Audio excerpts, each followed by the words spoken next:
News 24 investigative report করলো, তখনও যখন নিউজ 24 রিপোর্টার যখন প্রধান নির্বাচন কমিশনের কাছে গেছে, তখনও তিনি বলেছেন যে নীলক্ষেতে এই ধরনের কোনো মেশিন নাই, নীলক্ষেতকে নিষিদ্ধ করলেই যে ওখান থেকে করা যাবে না, আমাদের সবগুলো ছাত্র সংগঠন এবং প্যানেলের সাথে প্রতারণা করেছে একটি নির্দিষ্ট গোষ্ঠীকে সেই সহযোগিতা দিয়ে। এবং এই পরিকল্পনাটা হচ্ছে ভিসি নিয়োগের ঠিক পরপর থেকে এই পরিকল্পনাগুলো হয়ে গেছে। মিথ্যা দিয়ে সত্যকে ঢেকে রাখা কখনোই যায় না। আমি যখন হচ্ছে যে প্রেস ব্রিফিং করেছি, তখনও ভিসি প্রক্টর এগুলোতে তারা মনোযোগী না, তারা জিনিসটা ডিনাই করে যাওয়ার চেষ্টা করেছে।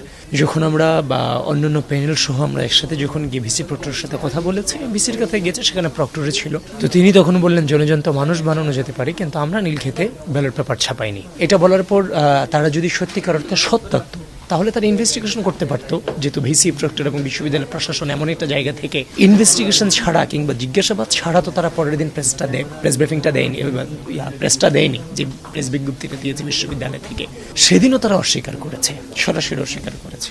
অস্বীকার করার পরবর্তীতে তখন আপনারা যখন দেখলাম যে নিউজ 24 রিপোর্ট করলো, ইনভেস্টিগেটিভ রিপোর্ট করলো, তখনও যখন নিউজ 24 রিপোর্টার যখন প্রধান নির্বাচন কমিশনের কাছে গেছে, তখনও তিনি বলেছেন যে নীলক্ষেতে এই ধরনের কোনো মেশিন নাই যেখান থেকে আমরা এটা ছাপানোর কাজ করতে পারি কিংবা এই কাজটা এখান থেকে হতে পারে। কিন্তু পরক্ষণে যখন রিপোর্ট পাবলিশড হলো, তখন পরক্ষণে আবার গতকালকে দেখতে পেলাম তিনি বলছেন নীলক্ষেতকে নিষিদ্ধ করলেই যে ওখান থেকে করা যাবে না। তিনি যে দেখেন ঘন ঘন বক্তব্যের যে পরিবর্তন এবং তাদের সাথে যে হচ্ছে যে এই জিনিসটাকে তারা যে ঢাকতে চাচ্ছিল, সবকিছু মিলিয়ে বিহাইন্ড দ্য সিনে যে কত ধরনের অন্ধকার গল্প আছে, এটাতেই বারবার স্পষ্টত হচ্ছে। শুধুমাত্র এটা একটা অভিযোগ, আমরা কিন্তু টোটাল 11টা অভিযোগ দিয়েছি।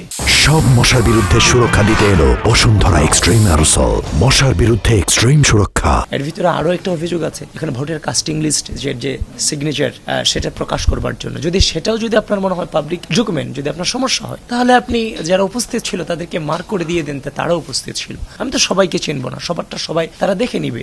প্রয়োজনে যদি ওই ভোটার লিস্ট হচ্ছে পাবলিককে ছাড়তে না পারেন, শুধু প্রার্থীদেরকে দেখান। আমরা কিন্তু সুনির্দিষ্টভাবে অভিযোগগুলো করেছি, কিন্তু দেখতে পাচ্ছি যে তারা চিঠির জবাবগুলো দিচ্ছে, সেখানে লেখা আছে যে আপনার অভিযোগের কোনো সুনির্দিষ্টতা না থাকার কারণে বিশ্ববিদ্যালয় প্রশাসন অপারগতা প্রকাশ করছে। মানে সবগুলো অভিযোগের একটাই উত্তর। সুতরাং এই নির্বাচনকেই গণতন্ত্র হচ্ছে যে নতুন বাংলাদেশের গণতান্ত্রিক চর্চায় যতটা আমরা সহনশীলভাবে নিয়েছিলাম, সত্যিকার অর্থে তারা এই পুরো বিশ্ববিদ্যালয় প্রশাসন আমাদের সবগুলো ছাত্র সংগঠন এবং প্যানেলের সাথে প্রতারণা করেছে একটি নির্দিষ্ট গোষ্ঠীকে সেই সহযোগিতা দিয়ে। এবং আপনি দেখে থাকবেন এই পরিকল্পনাটা শুধুমাত্র তাদের নির্বাচন কেন্দ্রিক না, এই পরিকল্পনাটা হচ্ছে ভিসি নিয়োগের ঠিক পরপর থেকে এই পরিকল্পনাগুলো হয়ে গেছে। একদিকে বলা হচ্ছে নির্দলীয়, প্রশাসনকে বলা হচ্ছে নির্দলীয়, আবার সেই ভিসির নির্দেশেই কিন্তু প্রত্যেকটা হলে নির্বাচন পরবর্তী সময়ে প্রভুদের দ্বারা প্রতিনিধি কমিটি করা হয়েছিল এবং সেই প্রতিনিধি কমিটির ব্যক্তিরাই কিন্তু প্রত্যেকটা হলে ডাকসু নির্বাচনে ভিপিজিএস এজিএস হিসেবে বেরিয়ে আসছে। তার মানে কি, ভিসির কনসার্নে আগে থেকেই সকল নীলনকশা সাজানো হচ্ছে।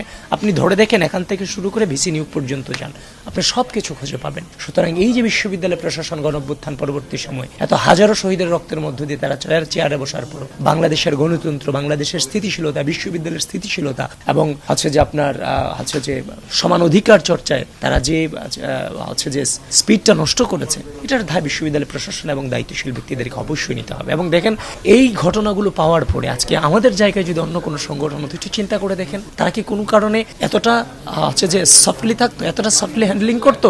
অবশ্যই তারা করতো না। আমরা কিন্তু এই নির্বাচনের পর থেকে শুরু এখনো পর্যন্ত প্রত্যেকটা প্রমাণ ডকুমেন্ট আকারে আমরা উপস্থাপন করেছি এবং সেগুলোর সত্যতা আপনারা গণমাধ্যমও পেয়েছেন। আমাদেরকে নিয়ে নানান লেভেলের মপ করা হয়েছে সোশ্যাল মিডিয়াতে, আমরা যখনই মানে এই হচ্ছে যে প্রশ্নগুলো উত্থাপন করেছি। কিন্তু মনে রাখবেন, মিথ্যা দিয়ে সত্যকে ঢেকে রাখা কখনোই যায় না। আমি বারবার একটা কথা বলে আসছি, ফেসিবাদের আমলেও বলেছি যে মিথ্যার শক্তি থেকে বিভ্রান্ত হবেন না। আমি আজও বলছি, মিথ্যার শক্তি থেকে বিভ্রান্ত হবেন না, কারণ আজকের এই জায়গাটাতেই বসে আছি শুধুমাত্র সততাকে উন করে। আজকে যদি সত্যিকার অর্থে সাধারণ শিক্ষার্থীরা এই রায় দিত, এই রায় মেনে নিতে আমার কোনো আপত্তি ছিল না, আমাদের কোনো আপত্তি ছিল না। এতদ সত্ত্বেও, এত অসঙ্গতি সত্ত্বেও আমরা এই রায় মেনে নিতে বাধ্য থাকতাম। ন্যাচারালি সেটা মেনে নিতাম, কারণ ন্যাচারাল বাইরে গিয়ে কখনো টিকে থাকা যায় না। কিন্তু যেই অভিযোগগুলো এসেছে সেগুলো তো ইতিমধ্যে প্রমাণিত হয়েছে। তারপরও আমরা কিন্তু হচ্ছে যে দরখাস্তের মধ্য দিয়ে, আবেদনের মধ্য দিয়ে, সুস্থ রাজনৈতিক সংস্কৃতির মধ্য দিয়ে আমরা কিন্তু জিনিসগুলোকে এখনো পর্যন্ত ডিল করে যাচ্ছি। এটা ধরতে পারেন নতুন বাংলাদেশের রাজনৈতিক সংস্কৃতির সুস্থ চর্চা, যেটা আমাদের হাত দিয়ে শুরু হয়েছে। প্রশাসনের প্রতি যে বিশ্বাস ছিল আমাদের, সেই বিশ্বাস তো এখন আর নাই, কারণ আপনারা ইনভেস্টিগেটিভ রিপোর্ট ইতিমধ্যেই করেছেন। এটা তো শুধুমাত্র একটা, এমন আছে আরও 10টা।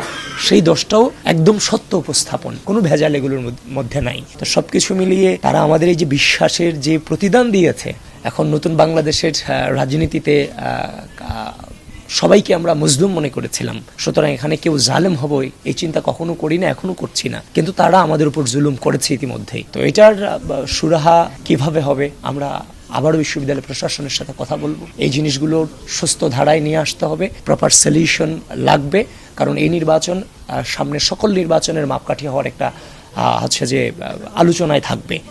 সুতরাং এই নির্বাচন যে সুষ্ঠু হয়নি, এটা নিয়ে বিশ্ববিদ্যালয় প্রশাসনকেই যথাযথ উদ্যোগ এবং মতামত তাদেরকে দিতে হবে। আমরা এই লাস্ট পুরো জেনারেশনটাকে লিড করে এই জায়গাটাতে, মানে ক্রুশাল মোমেন্টটাকে লিড করে আজকের এই জায়গাটাতে আসছি। সুতরাং আমাদের কোনো আচরণে যদি রাষ্ট্রের স্থিতিশীলতা আঘাত আসে, তাহলে সেটাকে কখনোই হচ্ছে যে আমরা প্রশ্রয় দেব না। তো সুতরাং সুস্থ ধারা মেনটেন করি, আমরা সেই দিকটাতে এগিয়ে যাব আর কি।